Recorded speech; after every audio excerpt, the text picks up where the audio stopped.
Welcome. In this video I will show you how to use and adjust the overdrive settings on XIAOMI G27Qi gaming monitor.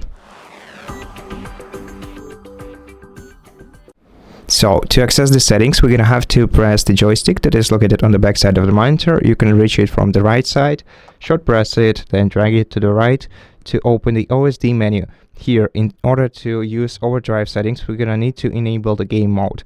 To enable it, drag the joystick down to game mode option, then drag it to the right side, drag it to the right side once again, switch game mode on, and after that we're gonna have to scroll down the game mode settings, and here in order to access the overdrive settings, we're gonna have to select the response time.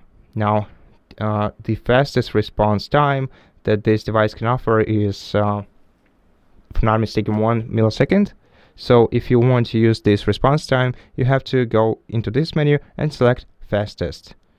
But as you can see, we have other settings too. So we can have standard, fast, faster, and the fastest. This menu is also available in the picture mode. However, I'm pretty sure that the game mode will give you better response time than the standard picture settings. Here we have the response time in the picture mode. To exit this menu, just drag your joystick to the left several times, and that's pretty much it. Thank you for watching this video. If it helped you, please consider subscribing to our channel, leave us a like in the comment below, and I'll see you in the next one.